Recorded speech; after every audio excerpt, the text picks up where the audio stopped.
And because you have a winner taste, 88.5 FM is your only station.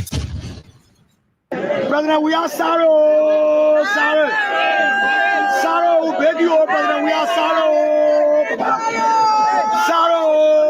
Sons and daughters, even when a woman get wrong or husband, why the husband need a sorry? We are very sorry to betray you. Nowhere we can go after we betray you is to go to you. So we beg you to where you are right now. Please look at what tears. Sorry, we beg you. This place, for those of you who know, Chief Coaching came here before. Was it up in the way? When the township commissioner, they came here to march to the place. A post stopped on what was happening. Now, after administration had changed, that means they were searching for us while we were loving them.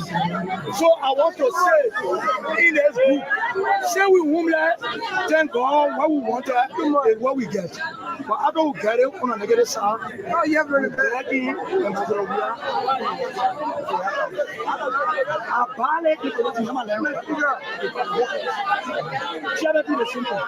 So we voted for Joseph Yoma Waka because we said that he could make a difference. He could make a difference. We betrayed the former president, President George Manewia, and voted for Joseph Yoma Waka. So, can you tell me the reason why we voted for Yoma Waka is today is what we're seeing? We voted for Joseph Yoma Waka because we said that he could make a difference. He could make a difference. We betrayed the former president, President George Manewia, and voted for Joseph Yoma Waka. So, can you tell me the reason why we voted for Yoma Waka is today is what we're seeing? I see in the next few months a noisy country, a very noisy country, rowdy country, a heavily divided country, a very tough economy, a sense of elitism by those who are coming at the hem of authority. The coming in of the Unity Party is going to multiply the economic woes, the economic conundrum, the economic quagmire, the suffering of the Liberian people is going to multiply. We are not prophets of doom, but the reality will come. I see in the next few months a noisy country, a very noisy country, rowdy country, a heavily divided country, a very tough economy, a sense of elitism by those who are coming at the hem of authority. The coming in of the Unity Party is going to multiply the economic woes, the economic conundrum, the economic quagmire, the suffering of the Liberian people is going to multiply. We are not prophets of doom, but the reality will come. I was not held in the United States for any crime. Extradition, the only thing that has to be determined in the case of extradition are two questions. One, is there a treaty? If yes, two, if that person is returned to his country, would his rights be observed? Those are the only two questions. I do not think the United States was comfortable with me returning to Liberia. And I was held in a maximum security setup. And I was not a soldier. I've never been a soldier in my life. And a lot of people helped me to get out. Mr. President, would you like to visit the U.S. again? I would like to. I think for a Liberian, unless you have it rightly made with the United States, unless they understand you and you understand them, I think there will always be problems and Liberia would not develop. So as a former president and one who in the future will have a role in Liberia, it is important for me to go. I respect the United States. It's the world's only superpower. So I think being quote unquote in good books with them, I think is good for not just for me, but for Liberia. And that's one thing about the foreign media, which they do a whole lot. The foreign media have this concept. They will support their host government during crisis. Most maybe other little countries, they say, oh, you must be new. There's no neutrality in journalism in these big countries when it comes to their national security, forget about neutrality. Patriotism. So it's all about patriotism. So for me, I understand it. They are controlled by interests. I hope and pray that sometimes you are lucky you find one journalist that says, okay, great. I don't like Mr. Taylor, but wait a minute. There are some questions that must be answered. Okay, you said Mr. Taylor is guilty of this. Well, bring some evidence to us. This, I think you are lucky sometimes, but I'm not surprised. I don't feel bad because I think they work on interest. That I had decided that I would make no money during the presidency of Liberia, but after the presidency, I will move on my farm. And this was a smart thing that I did. This is why I never opened a bank account anywhere. And when you hear me boasting, I am damn certain I have no bank accounts anywhere. I wanted to leave office with a record of having served my people. Yes, I'm guilty of patronage. I helped our people. It is an African tradition. I helped a lot of people, but I did not squander the wealth of my people for my personal use. It would never be found. And I wanted to really do what I think former President Jimmy Carter did. I think Carter has accomplished more outside of the presidency than he was president. My children cannot travel to see me, so they have restrictions, which I think is a violation of their rights. Some of them are stuck in places where they cannot move because they need permission, and so it's a lot of problems. But the second regret is I was never able to get the United States to understand me. I was never able to get them to work with me, which is so essential for Liberia. No president of Liberia, no president can make it successfully unless he is online with Washington. Now, I'm not the type of guy that you can pick up a telephone and command. I don't take that. I didn't take that from Washington. Then, even if I were elected president, I would not take it. I'm not that kind. I'm not a coward. But I do believe that a good working relationship is essential for any president of Liberia, or that president will fail. I think for me, I have excelled to the highest office in my land. What is important to me now is my honor. My honor must be restored, and I've asked all of my colleagues, and I use this time to say, I deserve no defense from anyone for any action that I did against the Liberian people. But my honor is important, and I expect friends of mine to tell the international community, you must present the evidence on Mr. Taylor, on what he did to his people, or leave him alone. And the gratitude. Yes. Oh my God. I got a little sentimental, I'm sorry, but President Obasanjo has been, and the people of Nigeria, I tell you, deserve my gratitude. And even coming here to Calabar, like I said, Governor Duke, his personal interests. I mean, when someone calls you to find out how you are doing, he could just say, well, as long as the gentleman is here and no problem, fine. But it goes.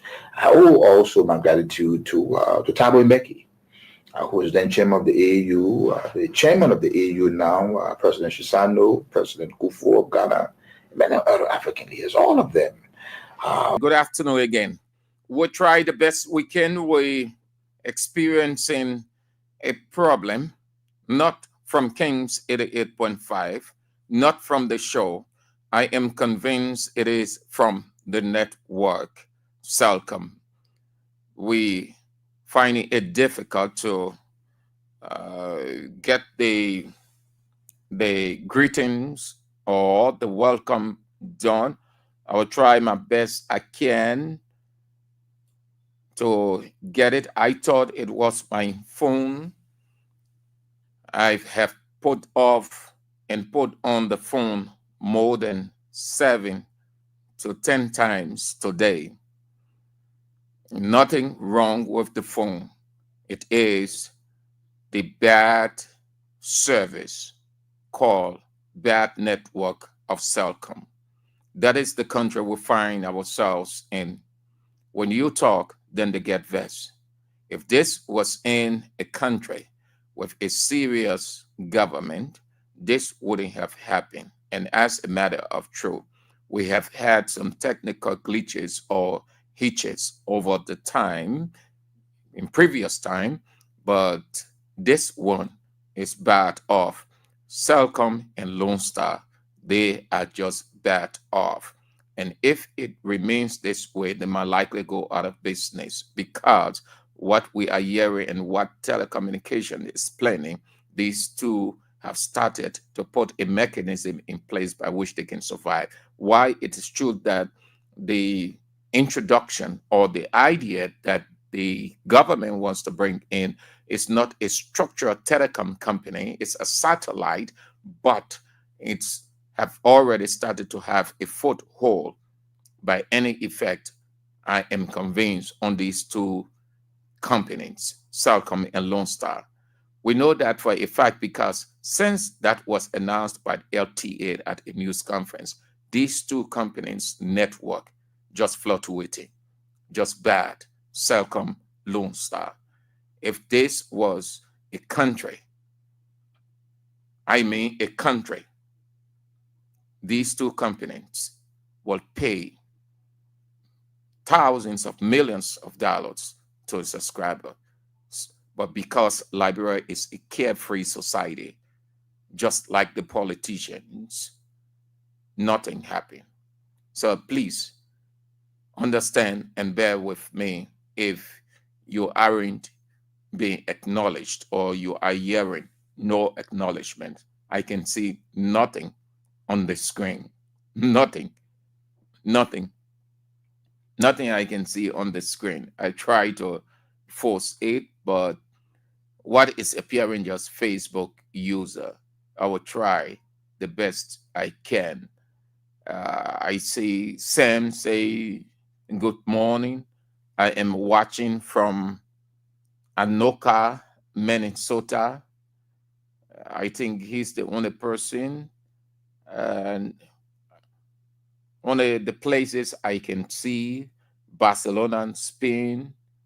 Uh, Good afternoon, King's FN family. We can see the name, this person, unknown name, said, hello, Mr. Andrews. I'm following, watching, and listening to you from my residence. Thanks for your service to the Liberian people. Can get your name because the network, I do not know what is happening. This one say, good day, Mr. Andrews. I am closely following from Coffee Farm Caldwell. Now, calling the place is as equal as the name. What good is calling the place? And the rest of the people don't know where or who is that. So you see, that's the kind of country we find ourselves in. I can honestly admit we have never experienced this before. It is in this time and with this government that we are experiencing this. I finding it very hard, very hard. I am twisting the phone here and there. Nothing. Second, it's just bad. Of I can see why some people they will just smash the phone, just from an emotional standpoint. Yeah, it pains, man. It painful. Too bad of too pathetic. How can I read your messages? So wherever you are, I beg you, try the best you can when I open the line. Cellcom is just not responding at all. Nothing is happening with Cellcom. It's bad off. This is pathetic. I do not know from your end, but my phone, nothing. And I don't want to believe that my phone has developed problem or I have played with something that I ought not to play with. I don't think so. Certainly not. The provider is just bad off there where we are, just bad off. However, we've got the issues to talk about. Let's see, when it is okay, we will acknowledge it's an obligation. It is not a choice. You sacrifice your time, energy, and resources to come on. Hence, you must be rewarded for that. And that reward is acknowledgement because it is complementary. We are doing it together. Because of you, we sacrifice. Because of your sacrifice, because our sacrifice, you come on. So thank you for the understanding. We will try the best we can. We can stand or start anywhere, but the political stuff is hotter than it started. So I've substituted the other issues to talk about for what is unfolding We try getting an understanding of the mediation effort as to whether the ECOWAS people came. Communication to and fro is difficult. I do not know what is happening. You can connect. Even if you are making a call, you will have to exercise patience for almost a minute or more than a minute before the call goes through. And nothing is being done by the regulator, neither the two GSM companies themselves. Everything complacent. People relax. They expect you to accept the condition, live with it. But nothing lasts forever. No cheat, no don't care attitude, no adversity lie forever. One day, this thing will come to an end. I thought when competition abounds, then service is effective, it's regular, it's used to the satisfaction of the people. But it is the other way around in Liberia. Too bad of Celcom and Lone Star, especially Lone Star or Celcom, because I use Celcom often. Not that I can use Lone Star, but 99.9% of my colleagues, fellow subscribers, Celcom subscribers. So the easiest way to communicate, because the two companies are jealous of each other in terms of every other thing, voice, mail, text messages, all of those things, they are jealous of each other's international calls, everything. So they're not really flowing as they ought to flow competitively to make the market enjoyable by the subscribers. Instead, they stifle the subscribers and expect that they will just accept it and know that they're having problems, so they must accept it. What a bad society it is. So we hear of the mediation from ECOWAS to come to Liberia to help in restoring normality to the House of Representatives, because the country again cannot handle a simple thing.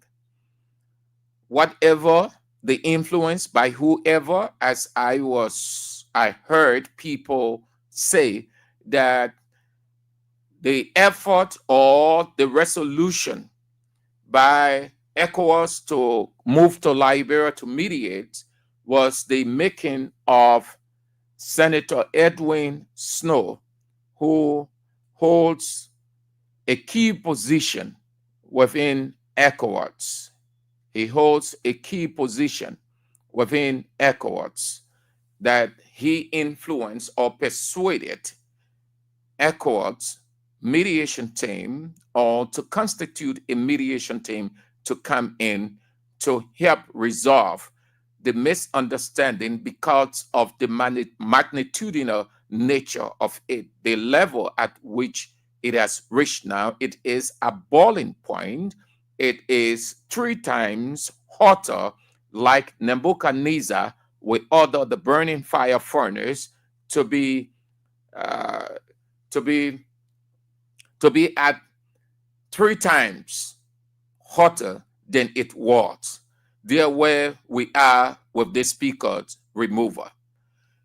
So information has it that before ECOWAS decided to venture on the soil of Liberia, as it is the normal and diplomatic setting, they communicated with the president, Joseph Yoman Boakai, and communicated with the Speaker of the House of Representatives, Councillor Dr. J. Fonatikofa, and the rebel leader, the mercenaries leader, the betrayer, Thomas Fala. And the speaker and the rebel group agreed. We had thought that Mr. President had consented, though he did, according to the information in a telephone conversation with ECOWAS chairman, President Bola Ahmed Tinubu, who is the president of Nigeria, purposely to meet with ECOWAS mediators to bring an end to the melee at the House of Representatives. The report went on to reveal that JNB, after agreeing in a telephone conversation, not at the 11th hour, to meet with the ECOWAS representatives. According to what filtered out of the executive mansion corridor, quoting Foreign Minister Sarah Beslow Yanti as informing ECOWAS that the meeting with JNB has been canceled because JNB got pressing national and regional schedules to concentrate on. In essence, that ECOWAS mediation was not important to him. ECOWAS simply wants to mediate in the impasse which has factionalized the House of Representatives with 43 against 30 in a battle for the speakership. Unity Party wants and is doing everything to get it through the 43 surrogates and Speaker Chancellor Doctor of Law, Fonati Kofa, and his men to retain the seat and maintain the balance of power. The fight rages on as the battle of Armageddon is going to be. If the information is true that they communicated with the president and he consented and then somersaulted on his earlier consent to meet with ECOWAS representatives,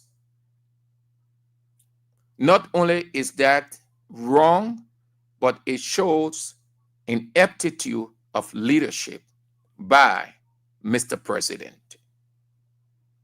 If that information is true, then the same thing they said about former President Weah, that he was inept, and I have a couple of voices from Unity Party people on some of the awful things that were happening in Weah's regime from leadership perspective that they use as political weapon to vilify, condemn him. The same thing we can say of President Joseph Yuma Boakai.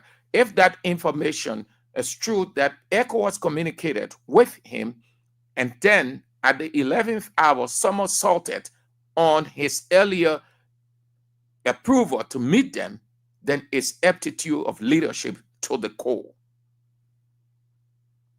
Assume ECOWAS didn't communicate with him.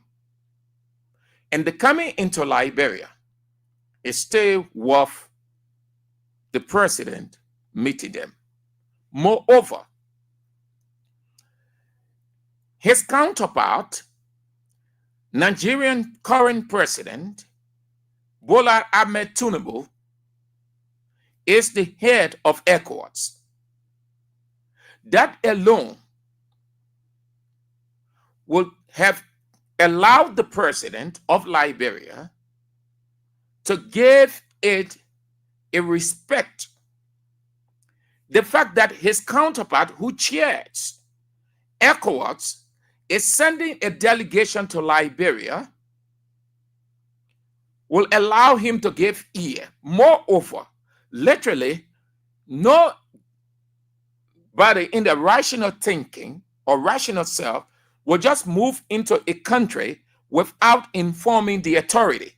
When the issue that is at stake is purely national and it involves the three branches of government, because the Constitution says three separate but coordinated branches of government. No branch is independent of itself. By function, they are different, but they work collaboratively. They complement each other. Hence, the president can never, ever be off it as it happened. So they will inform the leadership of the country of what they want to do.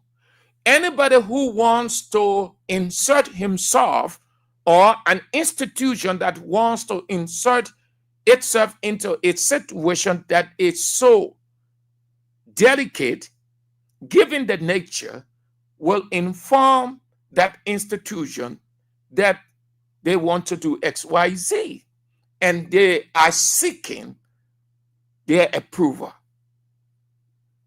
I am not convinced that ECOWAS will just decide to come into Liberia and write the speaker and the renegade speaker, leaving out the president. Bola Tinubu, as president of a republic called Nigeria and head of ECOWAS, would not stoop so low. So I am of the conviction that they communicated because they said it in their communication. So if Mr. President turned down their request, then it's ineptitude to the core. Yes. If he refused to meet them as the information came, then it is wrong. Put it in Bwaka's shoe. Assume that something is happening in Nigeria, and Liberia is part of ECOWAS group, and he wants to make an intervention as a regional member. And he communicates with ECOWAS head, Nigerian president, and he agrees. And then the same way at the 11th hour say, no, I don't need your presence. How would Bwaka and his leadership here feel? Moreover, if that information is true, what it does from a diplomatic standpoint is it gradually sours the relationships between the two people, because somebody will think that he wasn't respected, and if it turns the other way around, he will want to do the same. And what I'm telling you, it happened in diplomatic cycle. Don't overlook it. So let's just hold it that he didn't. If he did, it's wrong. And then the argument will go on that why ECOWAS will want to intervene in Liberia's situation. When Ghana has a similar problem, why they wouldn't go to Ghana?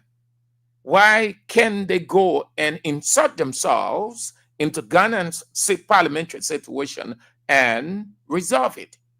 But if you follow what is happening in Ghana, the magnitude is by far different from what is unfolding in Liberia.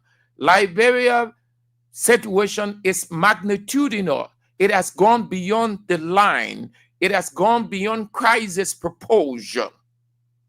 So you cannot compare. In such a situation, you want to weigh the two, and then you know where to go.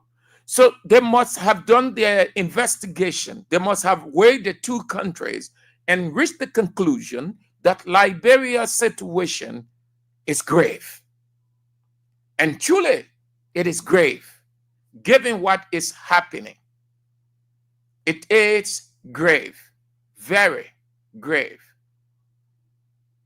very grave, what is happening in Liberia. It worth intervention. what it does also, it tells us that we, though ECOWAS is, that's one of the reasons for ECOWAS to make intervention, to correct some undemocratic tenets, speak against coup if there is a takeover to return to democratic and constitutional rule, and a lot more that ECOWAS has on its plate. It tells us and the rest of the world that this situation, truly, the rule of law has broken down in Liberia under the regime of President Joseph Yuma Boakai, who, prior to coming to power, will boast of upholding the rule of law, that his government priority, besides road and agriculture, will be the rule of law. President Boakai is on record many times before entering the 2023 campaign and throughout the 2023 campaign that his government will be proud, or will proud itself on the rule of law. And this is one of the reasons, or one of their campaign messages against the CDC government, that they were not upholding the rule of law. They were breaking the laws all over the place. And this worked in the favor of Unity Party during the campaign. Now, the irony of that campaign message is saying today, the rule of law has broken down. The rule of law is disrespected. The rule of law has been trampled upon by the Unity Party government, as evident by what we see not only at the House of Representatives, but every other place. This situation can be resolved. This situation does not require a foreign intervention.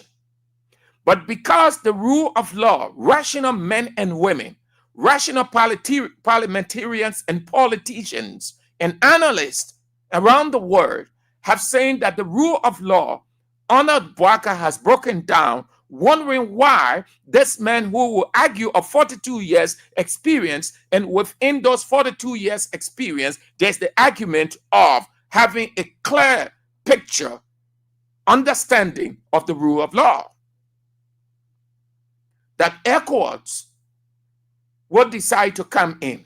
Whenever you have a foreign intervention, it means that you have lost not only the rule of law, but you have lost grip on power. Your essence has diminished as a government.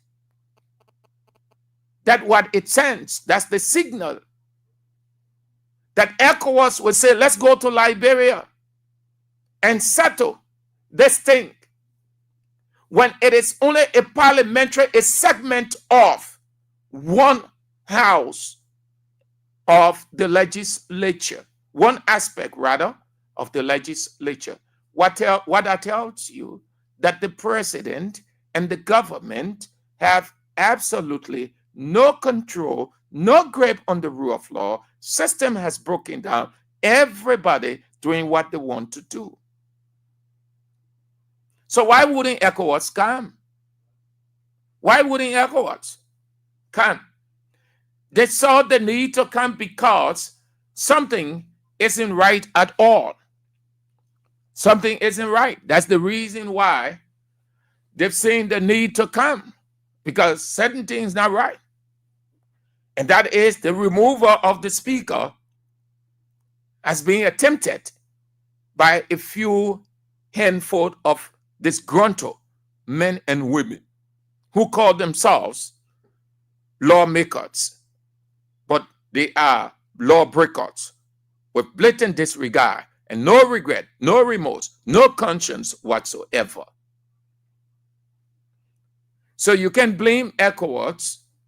attempting to come to Liberia or decided to come to Liberia, you can, under any circumstance, blame ECOWAS. They are right. Those of you who are arguing that, yes, what's the need of ECOWAS coming to Liberia? You're right. But they have to, because the rule of law has broken down in Liberia. It's just like Liberia is at the verge of trusteeship. There is nothing of prime significance developmentally and every other thing in life than the rule of law. Development is centered on the rule of law.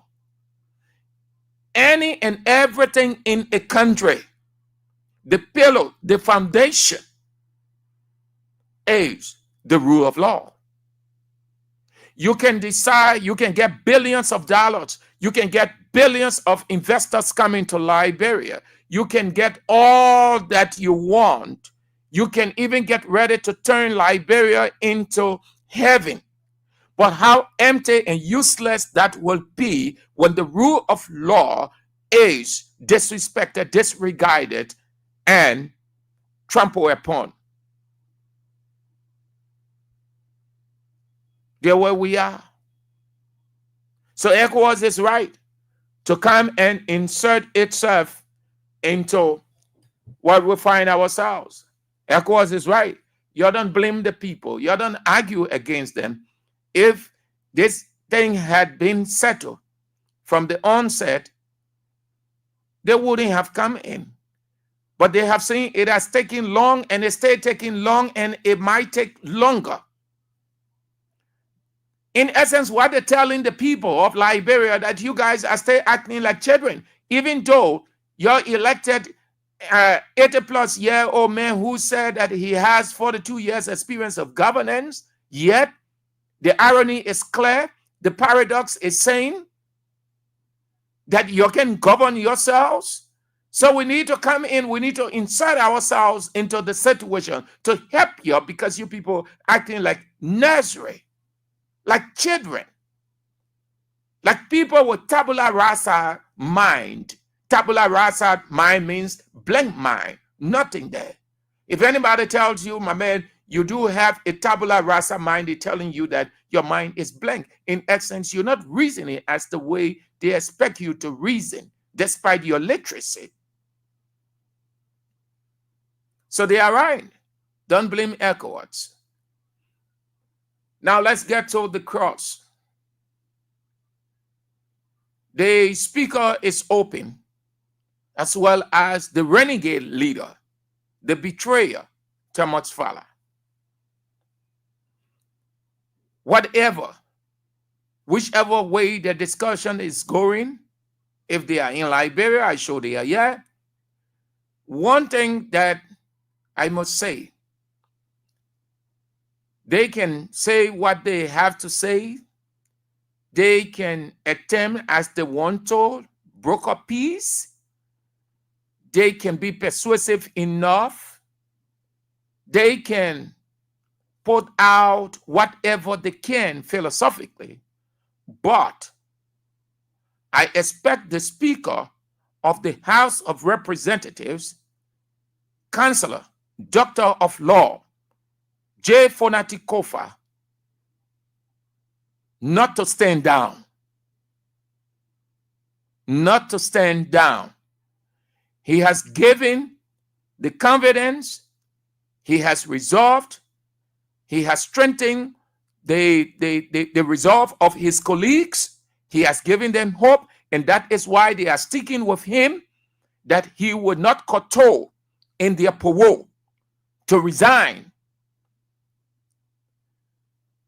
Any attempt by Speaker, Counselor, Doctor of Law, J. Fonati Kofa, to reverse or to put on a soft skin in the name of reconciliation or keeping the country stable or not want to cause chaos, God himself will curse Fonati Kofa, will curse his children, will curse everybody. It will be the most satanic betrayer, more than Thomas Fowler, all of those guys who are standing with him presently, they will regret it. If ever was a time to me to be more resolute within the ambit of the law, as Speaker J. Fonati-Kofa said, now is the time. ECOWAS can talk. ECOWAS will try to be persuasive. I know that for a fact. They have something under their sleeve, as evident by their communication they sent to the Speaker and the Deputy Speaker. I know, I am familiar with those lines. Those are not strange words they use. We have seen communications like that. Whenever you hear or you read the first line like that, they are telling you that you should be in the position to make yourself the sacrificial lamb, that the country is bigger than you, that stability is key, that security is paramount. We know that for a fact. Yes, Sam Andrews, I know that. We have read communication. We have seen, we have digested and analyzed communications. That's how those diplomatic communications can come. Excuse me. They put it in the first line so that when people read it and say, oh, we want problem, yo, then will be in war. We just coming out of war. We want confusion in the country. Look at ECOWAS line. What they started with. They started with investment. They started with security. They started with stability. They started with all of those things. So that when you read it now, then you too, you start having a second thought. Yeah, they think we want confusion in the country. Yeah, we want war. We just coming from war. So the government will always feed on the timidity or the fear of the people. The government and others will always bring the past into the present to play on the people psychologically. That's how they have done over the time and get people out of position that we have never set precedence. Hence, the responsibility now is on Speaker J. Fonati-Kofa, Doctor of Law. It's time to show your prowess in the law or of the law that you learn. It's time to show your charisma. It's time to stand up against standing down. I know it. They will try. That meeting will not just be a meeting, yes, on rule of law. They will talk about the rule of law. But the core issue that ECOWAS will try preferring except otherwise is that the speaker should see reason to allow himself in the interest of the people, for the sake of the people, to get the country moving forward by standing down. They will tread the political route, then the legal route. I know that for a fact. ECOWAS is not coming to tell the speaker that you are right. Hold on. ECOWAS is not coming to tell renegade speaker, because he declares himself as speaker, renegade deputy speaker, Thomas Fowler, you are right. Continue. Or you are wrong. Go back to Fonati-Kofa. They will try the best they can in their attempt to broker peace, that somebody should accept standing down for the country to move on. And if Fonati-Kofa ever gave in, God himself will curse Fonati-Kofa, will curse his family, will curse his children. God can use a situation and a person to put a stop to what is disastrous for a person and a country. In that situation, it is disastrous for Liberia. Liberia is headed towards doom. If this happens, the country is finished. Finished. It will be a one-party state. It will be it will be a field day. It will be a walk in the park by the president and unity party, and everything here, you people will just be screaming and shouting and yelling and pretending, and they will have no time for you. That is why they have pumped the political capital, they have pumped the financial capital. They resolve at all costs to get Fonati out. One man, they're against one man. But let me say to everybody, listen, just as God was with Joshua in that battle, so is God with Fonati Kofa. Just as God told Joshua, meditate on what I have given you, which is the law. Meditate on it. Let it not depart from your lip. And you shall meditate on it day and night. So it is with Fonati Kofa. He has the law at his fingertips, at his lips. He meditates in that law, of that law, by that law, day and night. That is why he's not a novice. Everything that he's doing it in line with the law. The other people are not in the ambit of the law. And what did God say? A typical situation, you can use Joshua. You can take Joshua chapter 1, that whole event of Joshua, and insert it into this political stuff. It suits the speaker. And what did God say to Joshua when he meditated on it day and night? Not allowing it to escape his mind.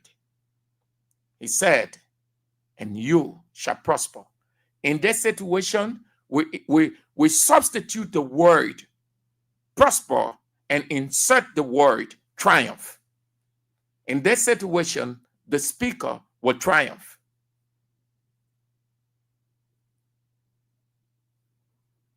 So I can understand ECOWAS' position. And ECOWAS should not, under any circumstance, be the institution that will be leaving behind chaos in this country. The situation is delicate. I hope that you know how you're discussing. Because if the intent is the speaker must sacrifice himself against the will, starving the Liberian people in the back to satisfy few individuals who think that they should stay out of the law and they will get what they want, ECOWAS, you'll be living crisis in this country. You will be living grudge. You will be living malice. You will be living hate. And it might plunge this country into something else. So know that the situation is delicate, ECOWAS, and you look at the aftermath. As your mediators have come to mediate, whatever the discussion that you're having or you have to be very careful. We're out of war more than I know how many decades now. So we're not just. So you have to respect us, respect our sovereignty, allow that issue to operate within the ambit of the law. If the guys on the other side feel that they are right, the speaker feels he's right and the speaker is right, when they get tired, the two people will come together and say, let's leave it for the sake of the people. But ECOWAS do not create problem in this country to look at one side and tell that side to let it go in the interest of peace, reconciliation, stability of the country. That the last thing you ever want to do here, ECOWAS. That's the last thing you ever want to do. Liberia is not a trusteeship. This is a sovereign country with 3 separate branches of government. That is why the executive said they're not interfering. The judiciary said they're not interfering. So please, I know that it borders on parliamentary issues because you're ECOWAS parliament. We're not saying that you should not insert yourself, but insert yourself in a way that it would not leave behind any problem for this country, that fingers will be pointed at you that this thing is happening because ECOWAS came and did it. If you try to tell the speaker, persuade the speaker to stand down, you're creating chaos in this country. The thing that will happen in this country will point finger at ECOWAS. Be careful. Be careful. We know in this country, this is our country, we know what is happening. Nobody wants Speaker J. Fonati Kofa out of that place but Joseph Yuma Boakai. You go up, you come down. If God were to send Angel Gabriel down from heaven, he would tell you that nobody behind this thing but Joseph Yuma Boakai. They have resolved. They've made it clear.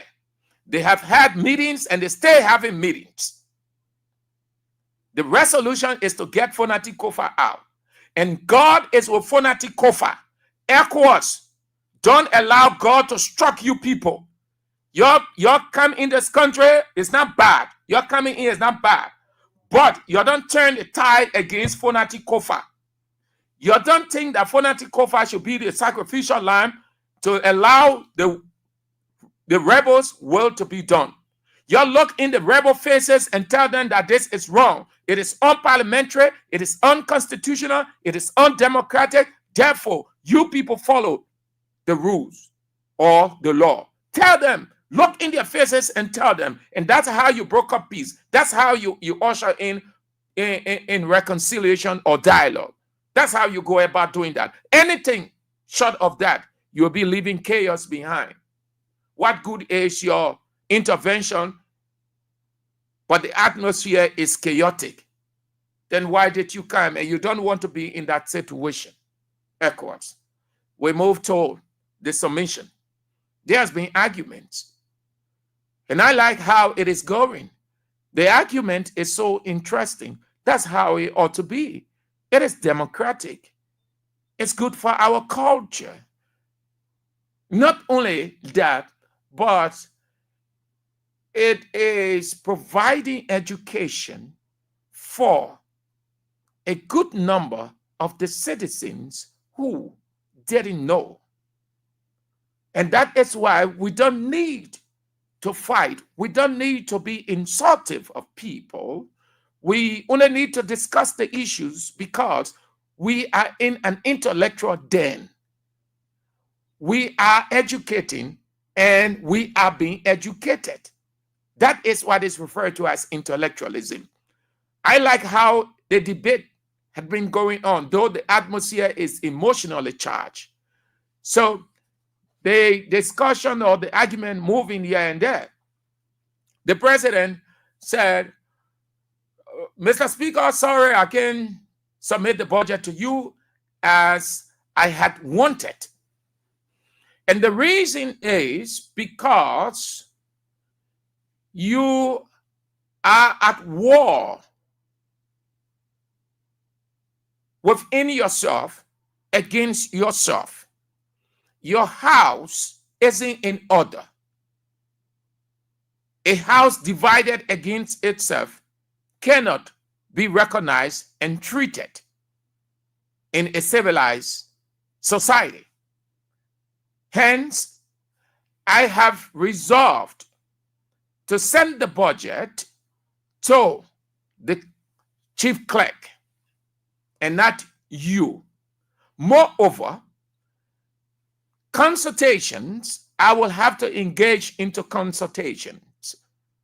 Let the lawyers tell me in that situation what I need to do. Mr. President, who, with all the lawyers around him, will claim that he knows the law, will call for consultation. How many of you know that Mr. President, since he came to power, has blundered in almost everything? You've been following the trend? Are you aware? You're following the trend of the executive mansion of the president? Since Mr. President came to power, he has been blundering in almost all. The only one that he got right was the former Justice Minister Musa Dane, a nomination to the Supreme Court bench, and how they call the guy, Wolokoli nomination to LRA. He won that. Beyond that, every other that Mr. President attempted, he blundered. he failed miserably. The latest being this budget submission. What is there for Mr. President to consult lawyers? At the first submission or postponement of the first submission, Mr. President did not consult lawyer. He did not say, I need to consult lawyer. Certainly not. He wrote the speaker, telling the speaker, please, sir, give me time. I'm begging for time. I know that the submission by the law should go directly to you. Hence, I need to put some bits and pieces together. And after that, I will submit on the 31st, which was October. 31st came, nothing. But prior to that, prior to October 31st, he did not consult. He did not consult lawyers. He said, please, Speaker, I beg you, give me time. I will submit it on the 8th of November, this month within. And you know why the president appealed for time? He thought that the guys will have intensified their resolve or their workings, and Fonati Kofa will have been off by then. But it did not happen. And Fonati Kofa is still on as the speaker. The things are going to into us about. I don't think I'm a fool. Really bad, though. The first time we seen anything else, since God created the world, Liberia came into existence. And the first time we're experiencing this thing, it can be my phone. When I open the line, you'll share yours with me. If you people aren't experiencing it, then probably it could be my phone, but I am not convinced. Mr. President did not call for consultation with lawyers in the first postponement. Rather, he appealed to the speaker. He said, I beg you, Chief, Honorable Speaker of the House of Representatives, give me time. I will submit it on the 8th. The 8th came. Mr. Speaker said confusion between the people, so no need. Pam. He sent it to the chief clerk. So here is the stupor of Mr. President. Mr. President, I listened to the argument from the politicians, the loyalists, the fanatics, lawmakers. All that is saying, put all in a nutshell, the argument has substance. But I think the core of the argument, or what they should have inserted in all of their arguments all over the place, if Mr. President were right and say the House of Representatives is divided, confusion is in the place, therefore he cannot submit the budget to the Speaker of the House of Representatives, why send it to the chief clerk against holding it until the impasse or the confusion is resolved? A rational person, a thinking leader, a wise leader, a leader of wisdom will not take side having realized there is confusion between the two people. Is the chief clerk a neutral person? The chief clerk went on the side of the renegades. The chief clerk is not sitting neutral. The chief clerk is not in this situation the neutral custodian of the budget. So indirectly, the president is saying that I recognize the renegade group, and the arguing. Oh yeah, the president ain't red. The president ain't red.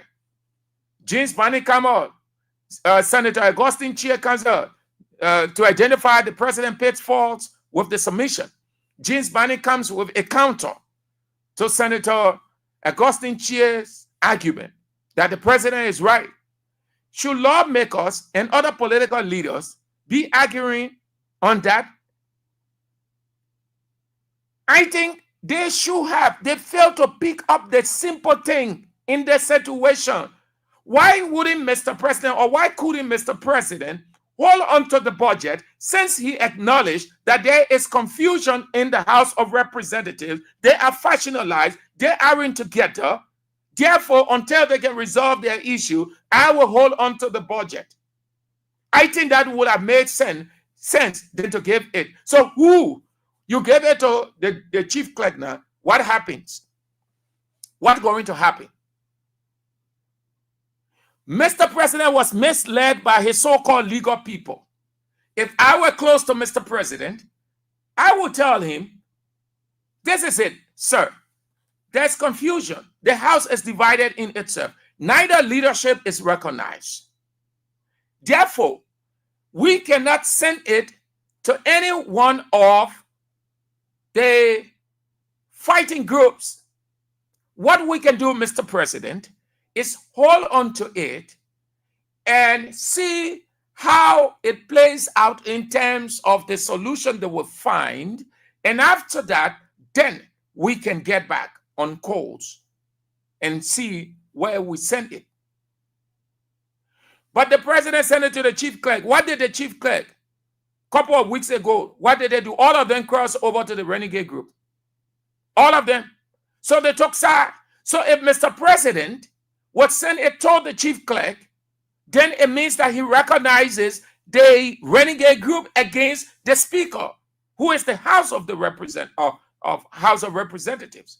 That's what it means. That's a simple logic. You look at it. Wouldn't it have been wise had Mr. President held on to the budget, since he acknowledged confusion in the House?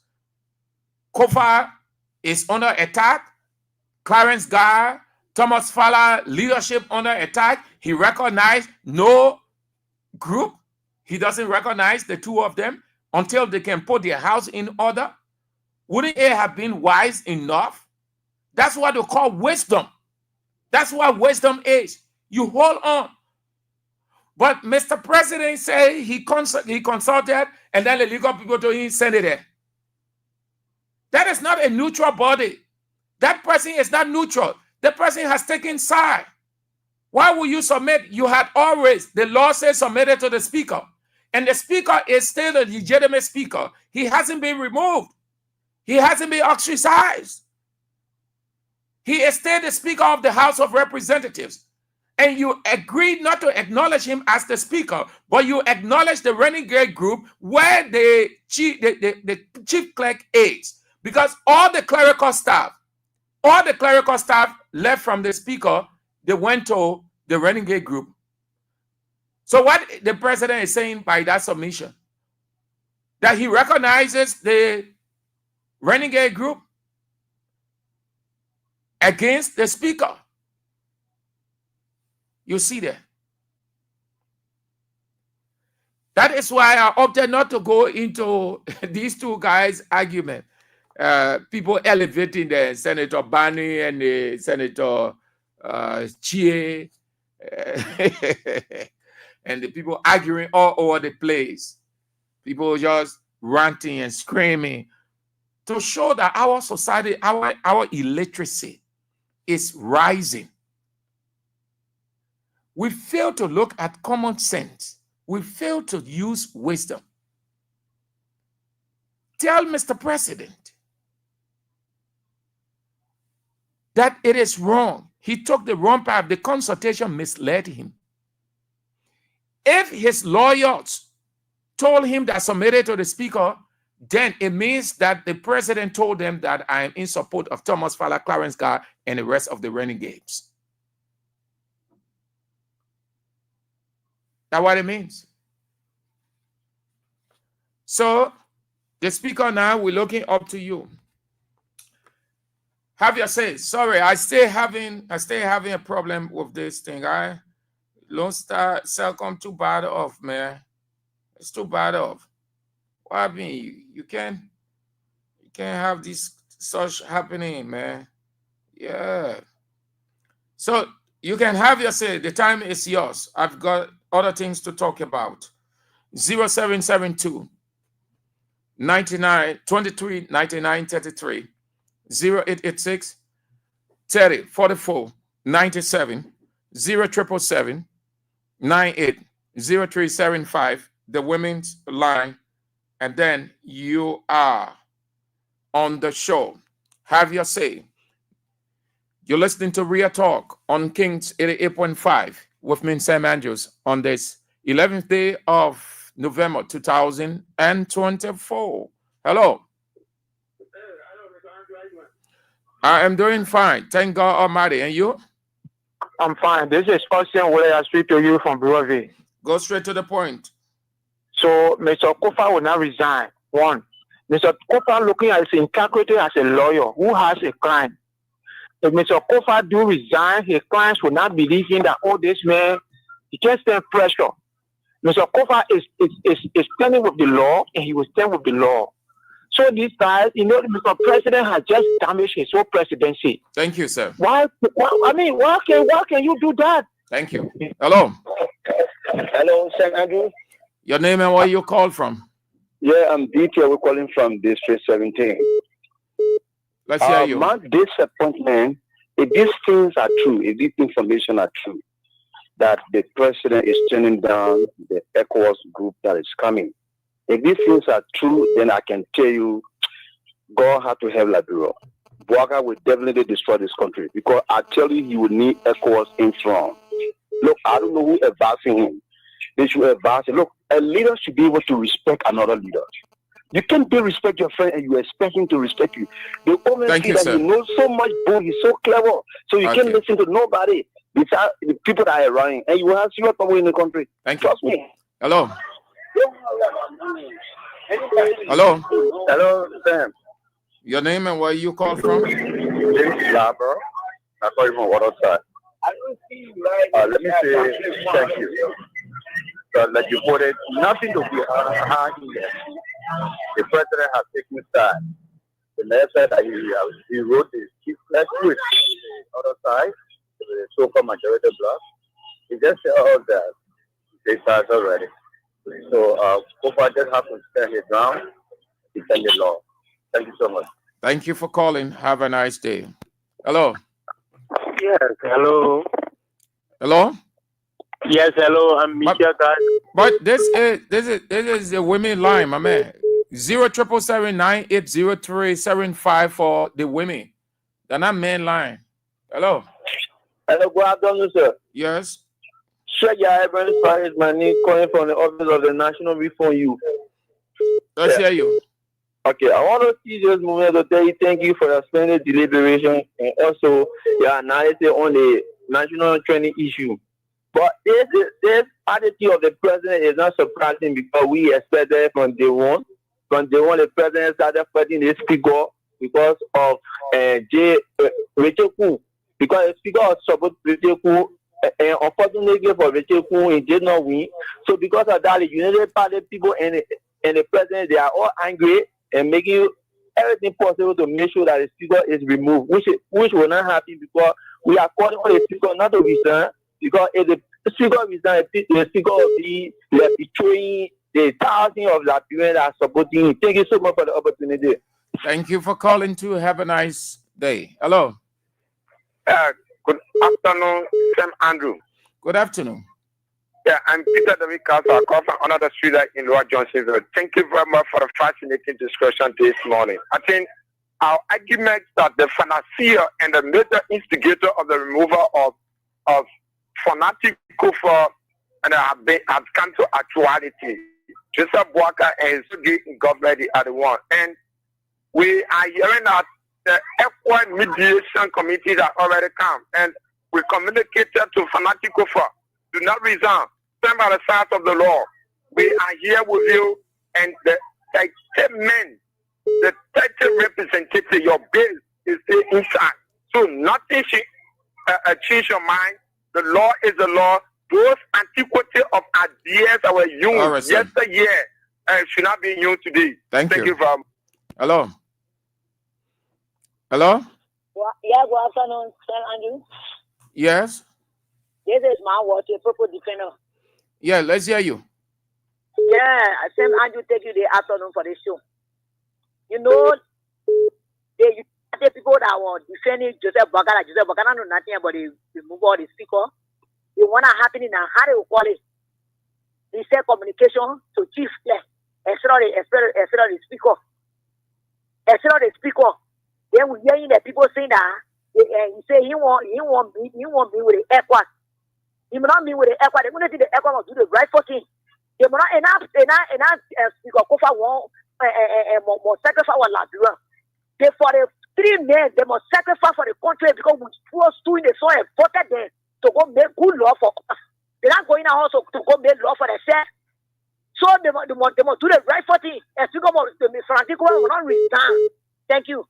Thank you. Have a nice day. Hello. Hello? Your name and where you call from? Hello, Andrew? Yeah. Yes. Hello. Yes, Cecilia, to pass on the train behind the police station. Let's hear you, Cici.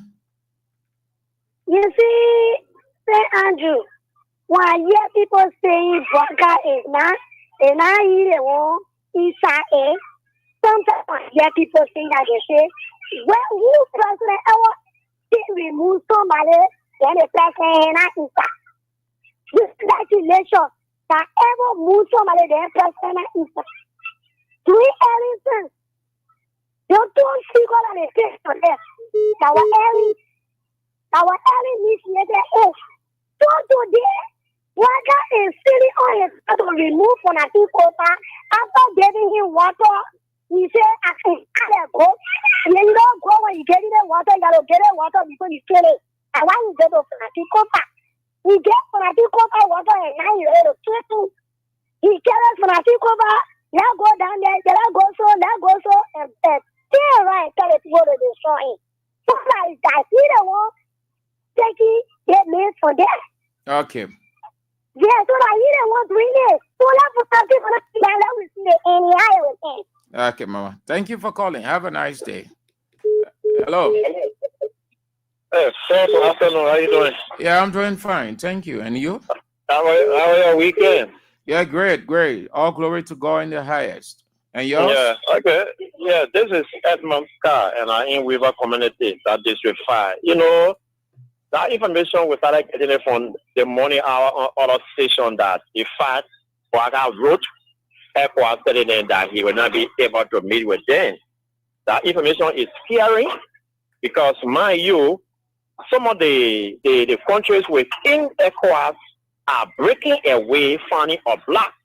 So if our president will be meeting with ECOWAS, it doesn't sound well. You know, it's scary. It's scary because why can't this government recognize the gender leader in Guinea right here? They are operating with our group right here in Guinea. So if they will be sitting there and they're respecting ECOWAS at this early stage, this is a serious alarm that Liberia should take it very serious because things are happening in Africa, especially West Africa, that comprise of the ECOWAS countries. So we don't think that's supposed to happen. ECOWAS should take serious of the matter. If you say Baka did that, it's supposed to they should go beyond it to make sure that the right thing is done, because when you go all ahead, it will not be okay for us. As for Konati, as we said, we can actually we keep pushing him. Let him remain on the side of the law. ECOWAS, you are coming, we welcome you. But if anybody should sacrifice for peace, it should be the rebel group, not for nothing. Thank you, brother. Thank you so much for calling. Have a nice day. 0772 2399 33 0886 3044 97.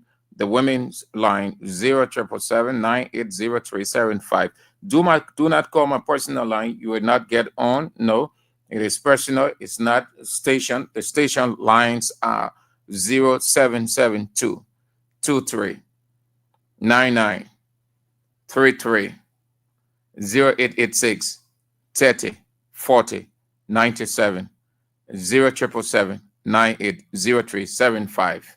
Hello. How you doing, sir? Fine. And you? I'm great, Mr. Sam. Move I'm away very happy from your for the discussion this afternoon. move away from your radio or I'm lower. far off.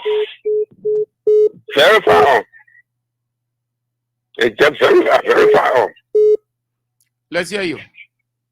Okay, Bro Sam, you know, when the light will be truthful to you tomorrow, you will see it from your yard boys. If you be secure tomorrow as a leader, you will see it from your government. Liberia is getting fearful. This is James M. Way for Smell Notice. My brother, if the statement I'm hearing that he wrote ECWA that he will not be able to receive them, wow, it is a big blow for us. More especially you as journalists. Gotta be careful. I'm just talking from experience. It happened way back. I always hear when you guys are really elaborating on some fight, bringing some fight to us. Liberia will not open like this. For me, I want to be open.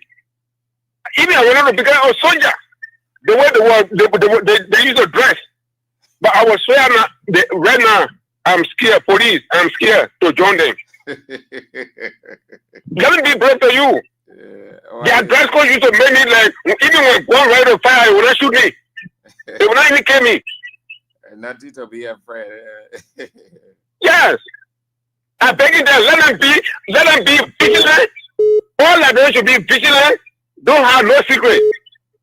I'm General. Okay, Chief. They call me General White. Thank you. All right, General. Thank you so much. Have a nice day. Hello. Hey, my brother Andrew, how you doing? I'm doing fine. And you? I'm okay, my brother. I don't thank God for life today.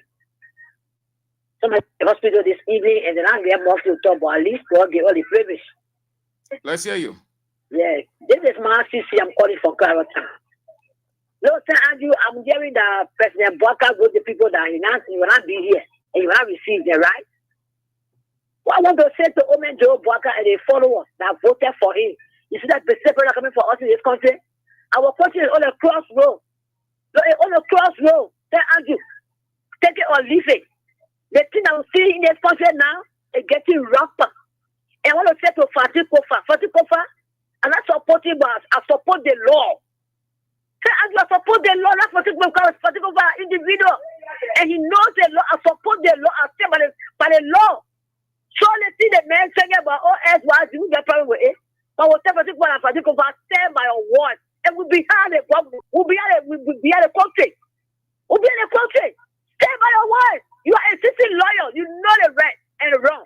You're not no foolish person to play with the law. And the law be the law, let the law take a quote. And Bwaka that his stomach, they say his stomach went right, you are a true man. You saw the heat. You understand? So the country are going, you can't feel that probably the country that will suffer you thinking about what? Thinking about you will be equal. That is a purpose, a problem for us. All right, my sissy. For the sake of peace, let's not see this and that. No, we're equal on that one. And they're coming to the president, the president won't be with it. And so they'll say, we want to leave it as it is. We said no to equal. That's going to be the president. Thank you. Thank you, my sissy. Hello. You switch off your radio. You don't need to listen to yourself. Apart from it. Yeah. So, I am Kunjipo Service Fire calling from St. Paul Bridge.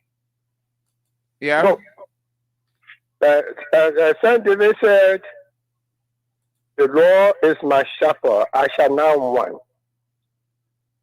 So the law is the shepherd of Fatih Kofa. You will not give up. Because look, if we do not respect the law today, that is an example we're showing to our children who are born, who are coming up to take over this country. That is a wrong precedent we'll be showing to our children. Joseph Bwaka said that thing when the inauguration was about to occur. So that he said, well, if you do that, that means you will not be inaugurated. So he was forced to accept the position of Fatih Kofa and recognize him. All right. But since then, he has been fighting in your mess. So he will not give up. All right. That's why we see to it, that's why our people who believe in law. Thank you. They're not lawless people. So thank you for the time afforded me. Thank you. Have a nice day. All of you did extremely well. Your spice up, but your cause small. Too many things are happening. The people in Liberia, I think they went to the parliament. I'm seeing some things. They went to the parliament to see the destruction. They woke up this morning and several seats, pretty close to 500, was unscrew, not destroy, unscrew.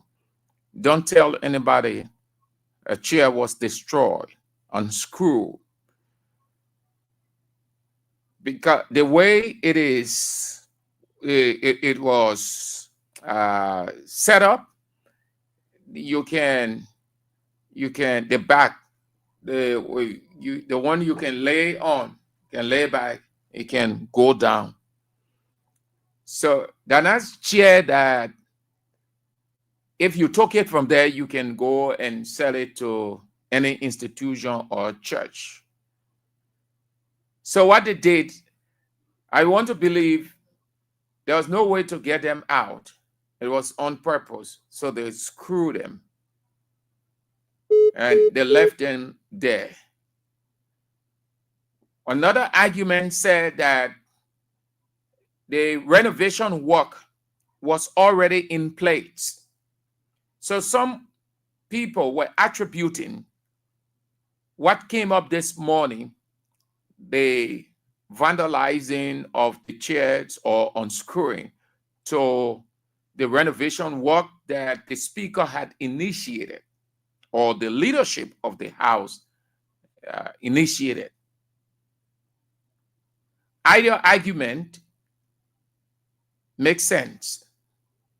But again, just as Boaka blunder, so there is a blunder here, and you can't hold that to be true.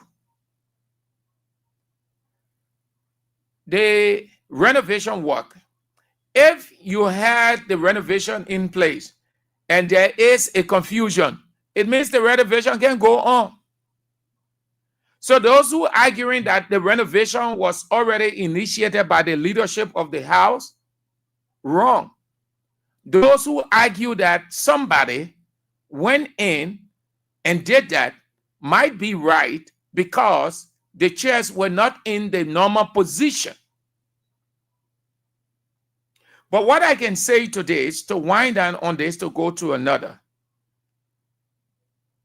It tells you of not only the seriousness of this thing,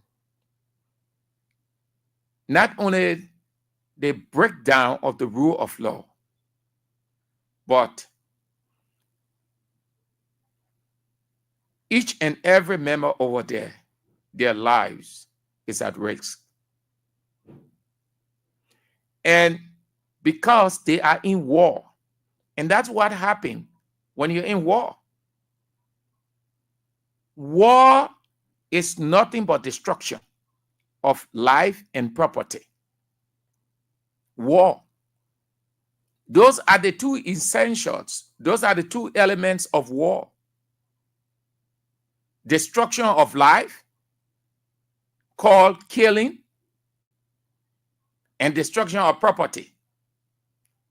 Except for the unborn children and the ones who have no idea, but the older ones, every one of us know what Liberia went through.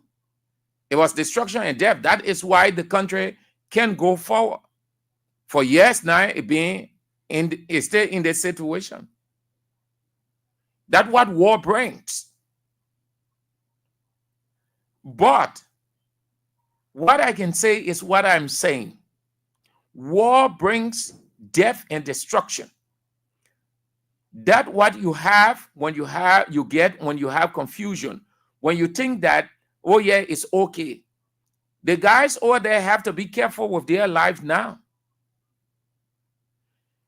Let's assume that unknown man went into the place then it means that no man can get on any one of their person. Let us also assume that the renovation was already in place. So it is a coincidence.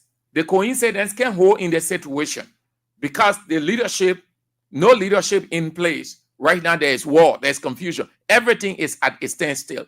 Prior to,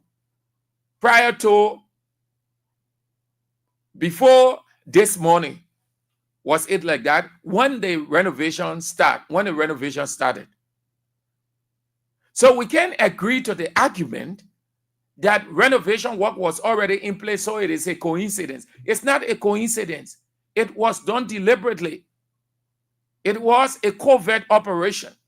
And the only thing I can pick from there is what I'm saying, that war brings life and death. War has two elements, life and death. The lawmakers over there have to be careful now. That's what you get when you can't settle your own house. That's what you have when you think that you should get rid of a certain people or a certain person. The next thing, rival parties start to develop ways and means by which they can subdue each other. And sometimes it leads to death. That is why all of you guys who are in this wrangling, you have to be careful. If you people are not looking at it from that perspective also, well, if anything happened to you, then that's your business. But you have to read the signs on the wall in war. You have to read the signs on the wall. If it reached this point when it hasn't happened, none of you people were thinking about that. You'll go this morning, you'll see everything disorganized, then it means that it can get on your person. So where you will be sitting now? Because that is the place where you should be, where you'll be sitting. Then you can continue your permanent residence at LRG, I know LRG or RLG, or you'll go to the pavilion. You have to be careful. That's what money does. Money can fool you. Money makes you to forget your security. Money makes you to forget that you need to put mechanism in place to preserve your life. I'm not hoping for anything evil against any one of you people from either side. I am only giving a piece of wisdom here. When you see that happening, because that's how God set life. When you see that happening, then you don't overlook it because it is a sign. Everything that happens in warfare, it is a sign by which you ought to fortify yourself against anything that might come against you. If you leave yourself vulnerable, well, then that's it. So we wait for the outcome of that meeting. I maintain my position. We want to hear the full outcome of ECOWAS meeting. Whether they meet Boakai, they meet Boakai, it's not the issue. Boakai is not the issue in this ECOWAS mediation. Let us not elevate Boakai. We only have to talk that because it is a news. But Boakai is not a known figure in this. It is about the House of Representatives. The Minister of Information is on record for saying that the president does not know about this. He has not attempted anything to influence anything at the House of Representatives. He would not. So let's get the president out of this thing. Let us not elevate him. The focus should be on the outcome of ECOWAS meeting.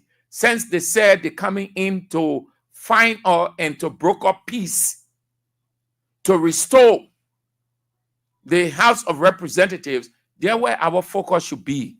Our focus should not be on Boakai, that he accepted, he accept. No, I only talk about that because you can't escape it, that news. It has substance, but he's not the focus. The focus here, ECOWAS and the outcome of that meeting that they're going to have or that they are having presently with the two parties in the war. We are with that. And let's see how it will end.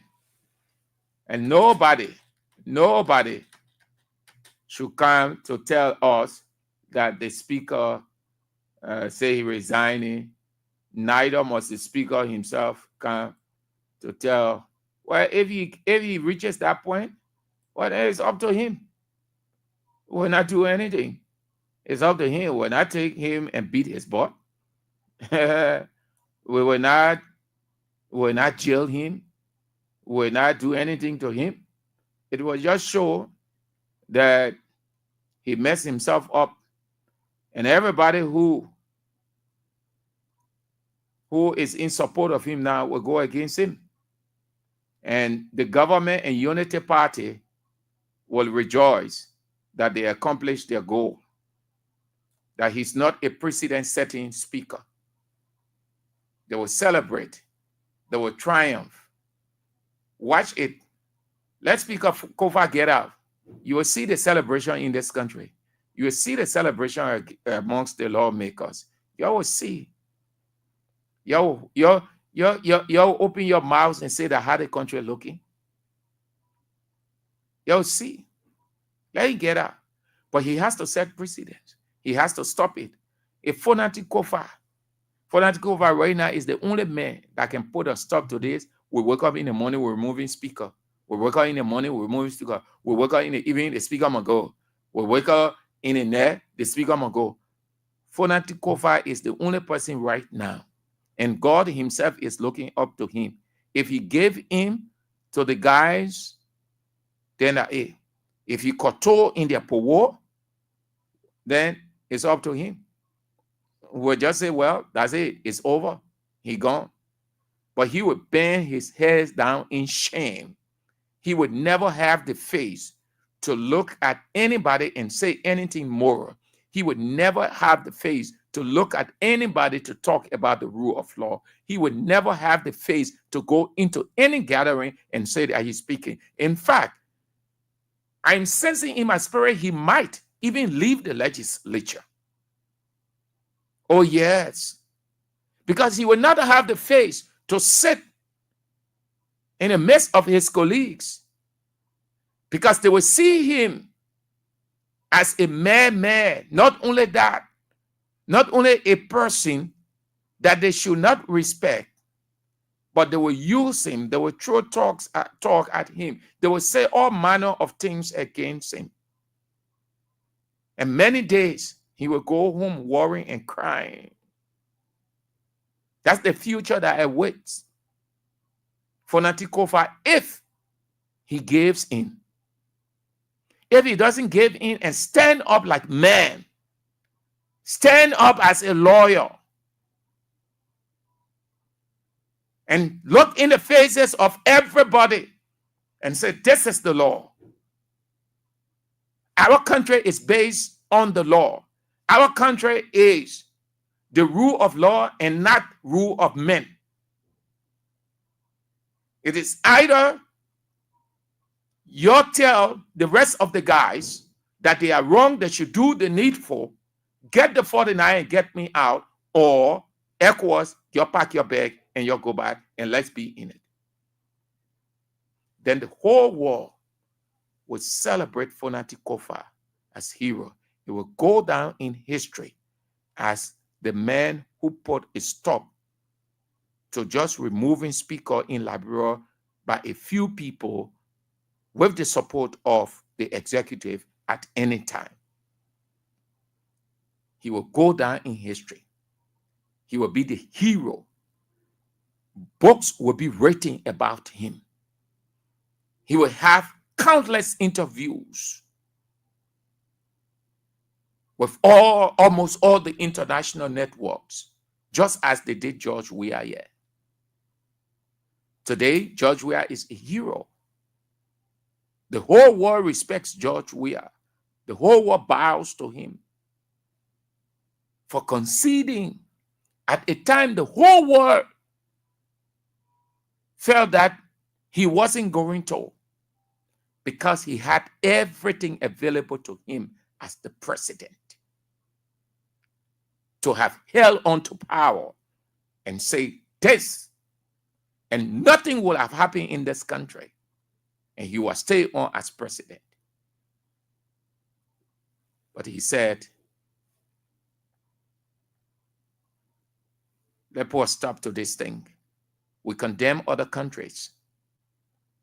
I have mediated other countries' crisis like this one in our country.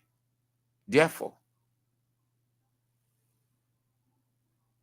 nothing but the will of the people. That's why George Weah is celebrated the whole world, everywhere he goes, everywhere. And he remains the most popular person in Liberia. Do you know that George Weah is popular than Boakai? Is popular than every other person with Boakai? Do you know? George Weah is the most popular person. And that is why when he comes to this country, he's quiet, he's silent. And I like that. If Weah would just be like the other boisterous opposition leaders or former president, this country will just be, because if Weah get out, just to get out, assume that Weah just get out, he say he walking downtown. Forget it. The whole country, the city will be upside down just to see you. If President Boakai is having a ceremony somewhere and Weah is just passing through, Boakai program will be disrupted. Just the presence of Weah, the passing through, just the shadow of Weah, just the Weah shadow, the program will be disrupted. Weah is the most popular person in this country, whether we like it or not. It is the reality. Between the two of them, Weah is the anointed one. Boakai is the one with the appointment. Boakai has the appointment, and Weah has the anointment. Do you understand that? Boakai has the appointment, but does not have the anointment. Weah does not have the appointment, but he has the anointment. So between the two, Weah is the most popular. The most popular figure in Liberia is Weah.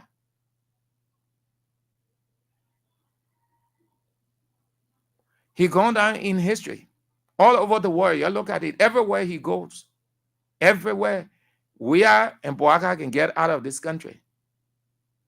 You have up to 500, 1,000 cameras, microphones before Weah. You have 2 or 3 before Boakai. Because Boakai is not new. He's the president of Liberia. Yes, but even in his own country, he's not popular.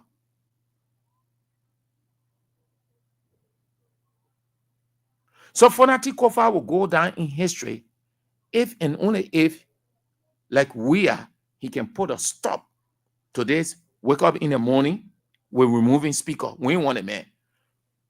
Having breakfast on the table, we ain't want to have man. A speaker, we're removing him. This is the time, the 2024, Fonati Kofa. He's the only man right now that the whole world looking up to put a stop to it.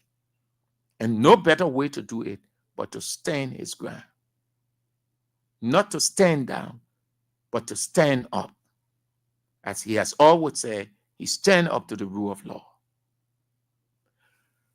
Let's move to something else. Oh, okay.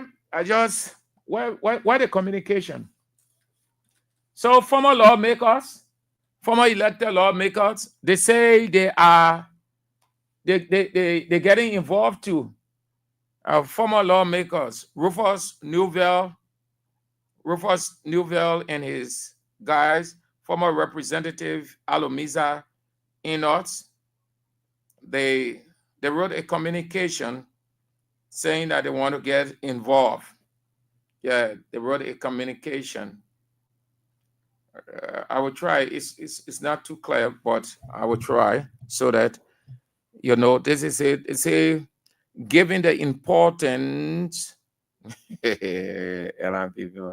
But they've written. They say accordingly, the following individuals have been appointed to the membership of the special mediatory a committee. That's how they call it.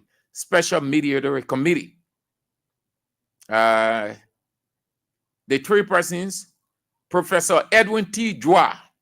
Professor Edwin T. Jua, he was in the House too. Professor Edwin T. Jua, Honorable Alomiza M. Enoch, and Antonin Rufus D. Newville.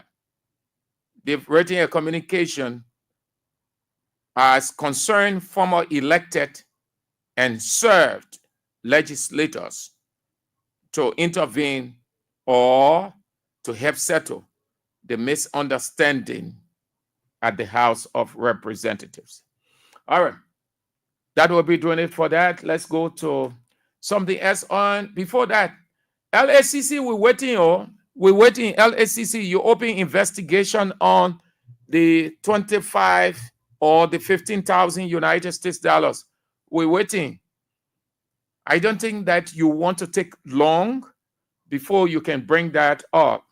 No, I don't think so. LACC, please tell us. Tell us. Okay. I'm seeing few names coming up. Emmanuel Bro. Okay, I see few names. Okay.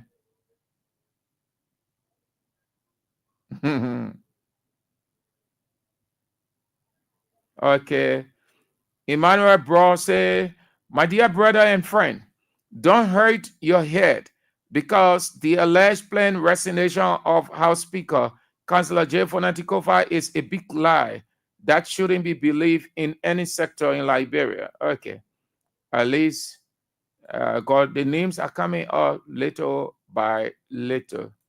That's the kind of telecom sector we have. Oh, yeah, sorry. And Morris Saki said, thank you. Thank you, Brother Andrews. Who else? I'm saying one. The names are appearing one by one. They coming up. The only thing you can see is Facebook users. Okay. Yeah, so let's go now. So the National Elections Commission. So LACC, we're still waiting. We're still waiting. While you're having meetings here and there, we're still waiting. That investigation should not be swept under the carpet. Martin Luther King said, no lie live forever. Truth crushed to earth will rise again. So this truth, I'm not using allege. Your investigation will use allege. This truth must not be swept under the carpet. Let it rise up.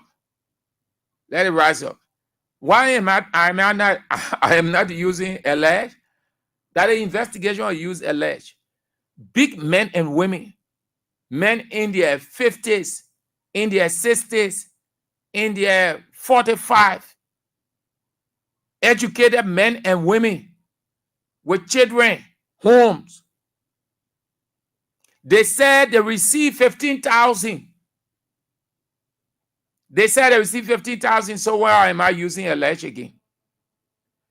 So LACC, we're waiting.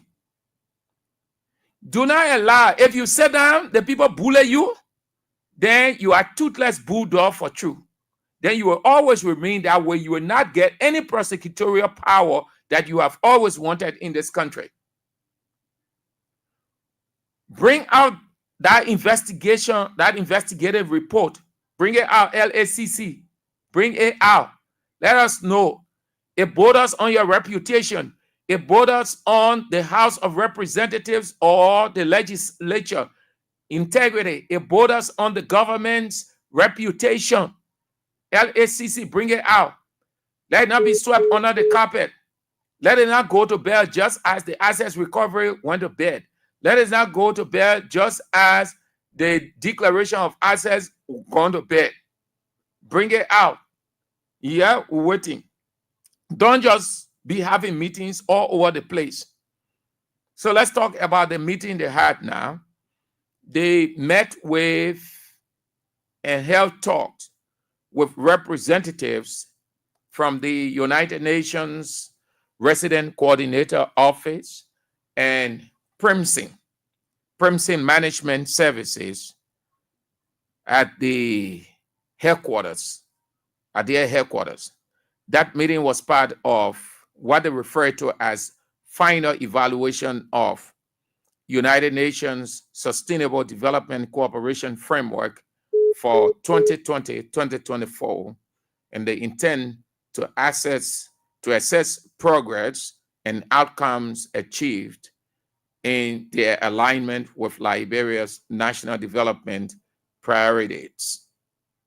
The United Nations evaluation team included Dr. Nede Matsala Mashalaga, and she's leading a comprehensive review of UNSDCF impact here in Liberia. Their effort, supported by PRIMSIN Management Services, involve extensive field data collection, stakeholder interviews, focus group discussions, and key informant interviews. These methods, according to them, they are aimed to engage a wide range of participants from government institutions, civil society organizations, development partners, and United Nations agencies across Liberia. What's the purpose? To gather insights and lessons learned across UNSDCF 4 payloads with special focus on governance and transparency. Now, just so you know, the collaborative assessment will highlight the significant strides made, as well as areas for improvement in advancing Liberia's sustainable development goals and enhancing transparency and governance. That will take us to the National Elections Commission. The National Elections Commission braces itself now every day for protest. When the protests of all kinds were going on, they say, oh, a CDC government, they ain't know how to run the country. They're running the country this way. Oh, they are in all kinds of stuff. It's happening to them now. They confuse. Few protests, they confuse. So the staffers at the National Elections Commission, the employees, they've been protesting. Employees, now staffers not necessarily give it the gravity that it needs. Sometimes it can be referred to as clerical staff. Sometimes when you're using the word staffers, it can be referred to as clerical. In the situation, employees. We need to know the difference between the two. Employees. So today, again, they gathered around the executive mansion, a few meters away from the abandoned executive mansion. Do you know that the mansion has been abandoned? President Boga just went there a few times, so they'll say, oh, the president using the mansion. But he's doing almost everything from his house now because, you know, he's not in a good bill of health, can be moving up and down. Wow. So just like they were complaining and condemning, Weah was running the country from his house. Boga running the country from his house too. Only one time he goes to that executive mansion. Is executive mansion there for the other people to be doing a couple of things, just as it was in Weah's time. He was at his rehab office, and the foreign minister and the other people were running were assisting from the foreign ministry. So the same way, Boga get people at the executive mansion, Ministry of State, Minister of all of those people, but he getting things done from his house the same way. So when you hear me say Liberia, a typical society, that's just what I mean. everything, the same thing they criticize, the same pattern they follow, they do it. What can change in this country? Every government they follow the same thing. The only difference is that the name, but they're the same thing. So the employees at the National Elections Commission are vexed. They want the money. The people are being suffocated. The people are not being treated well. This is not the first time they come out to protest. David Etta Brown Lasana and her co-commissioners are at loggerhead. They are confused. They're making palaver with each other. Tipla Reeves, Councillor Tipla Reeves and her people on one hand, they had David Etta Brown Lasana and her people on the other side. Just as the House of Representatives is fractionalized, the National Elections Commission is fractionalized. On top of corruption all over the place. MCC, Moravia Consolidated School System, MCSS, yeah, corruption all over the place. Not a ministry in this government, not an agency. You don't hear about corruption. And I will tell you why, but we talked about it before. It's not a news, what I'm about to say. But let's finish with the National Elections Commission, and then we'll just take a few calls and get out. So the staffers or the employees of the commission, they assemble around the executive mansion,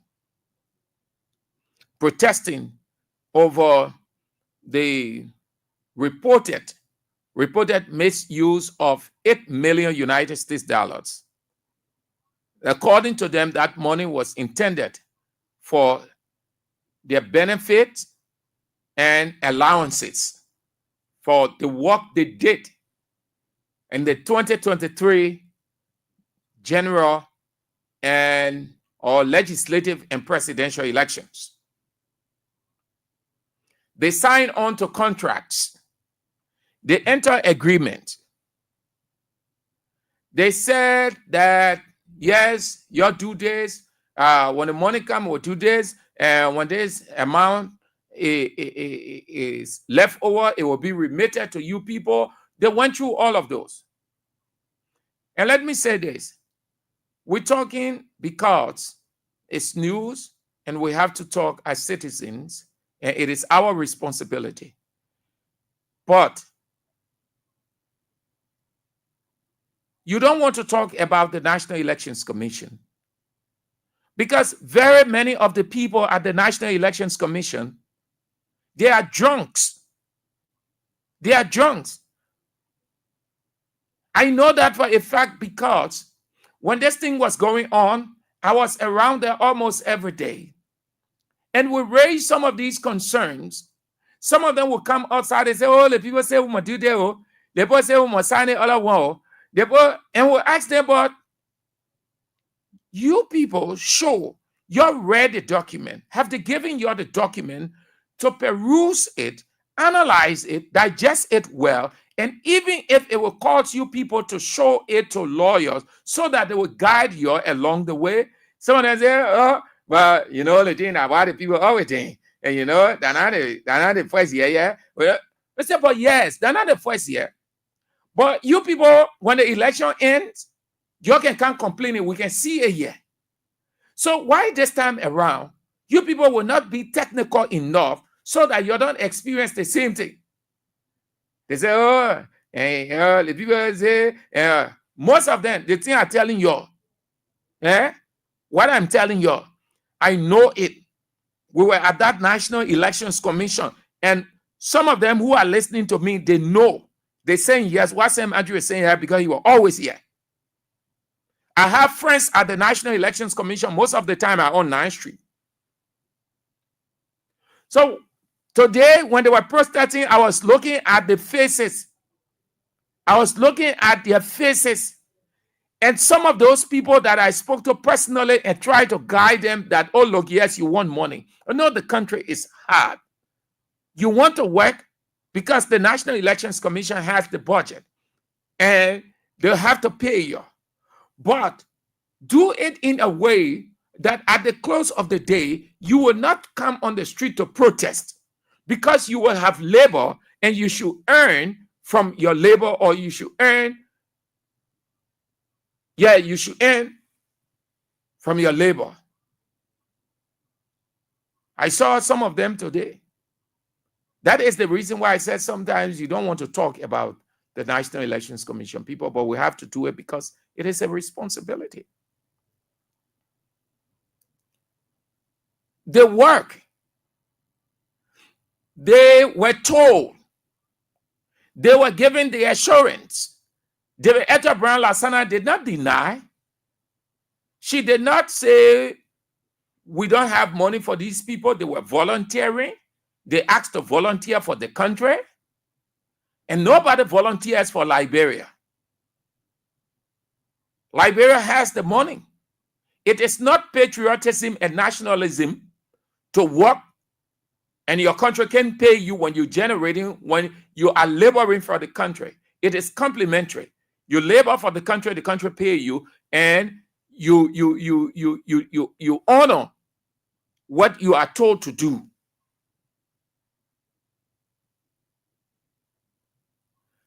So you give the people their money. David Etta Brown Lasana. Don't get the people on the streets every day. And I can tell you people, as long as they can settle you, and as long as you people can get out, we're in the dry season. You don't give up. If you do like previous years, that's so much money left with the National Elections Commission, they ate that money, it will be the same. David Etta Brown Lasana will pay you. She and her commissioners must pay you.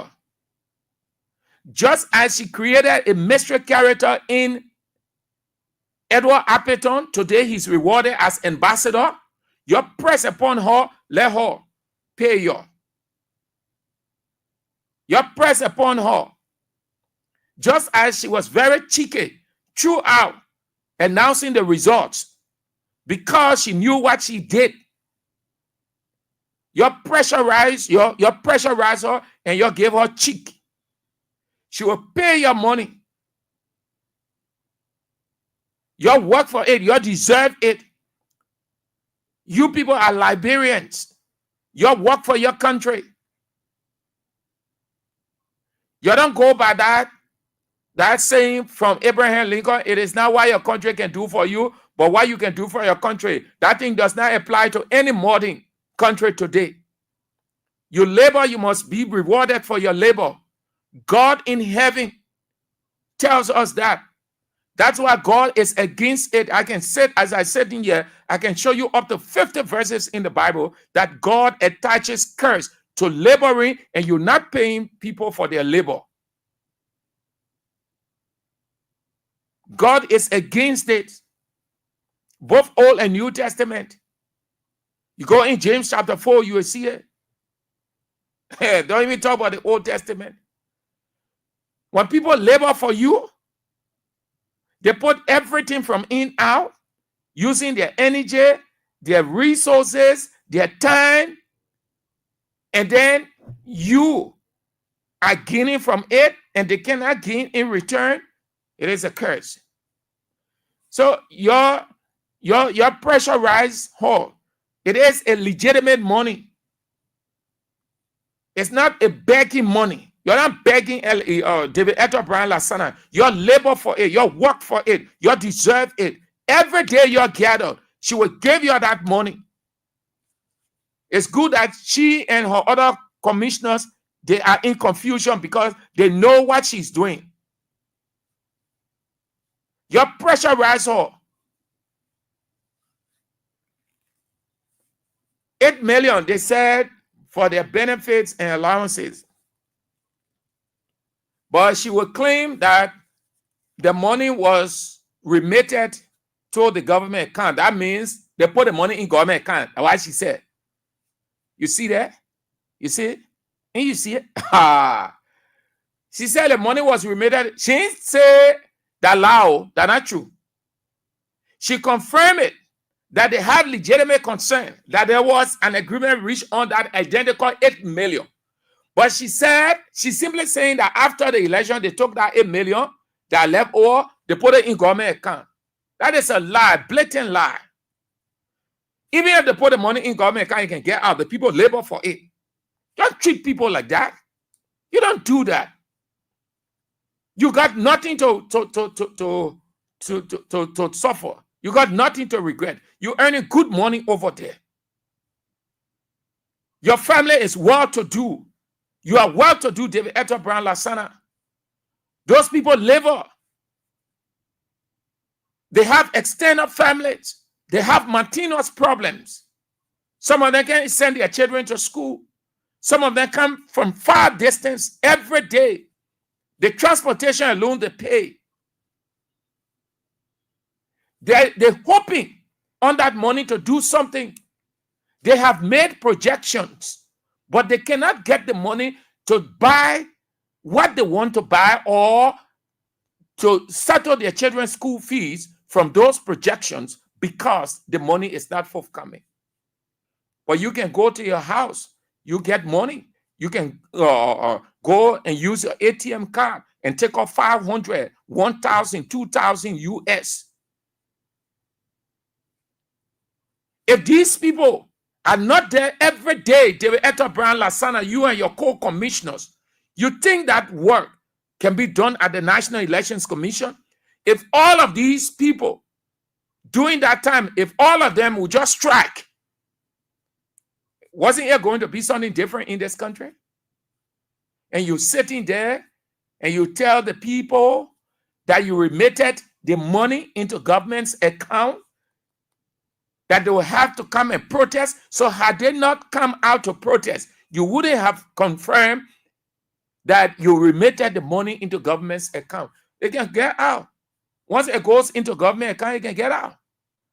And the account is not cast in stone. Even if it's cast in stone, we carve the stone to get the money out. She said the money was remitted into government account. But some of the commissioners and VEX staff will say that is lie. That's complete lie. Try, man, David Eto Brown Lasana. All day, every day, the people say, oh, you intelligent, you get good record, you get this, you get that, you get this. You think I don't think that? You think people can stick on past record? You can live 99 years with good record. The year to make it 100, you do something small, it damages the 99. No matter how people will talk about you as being good person in the past, they will take you to the person because the person is what they always look at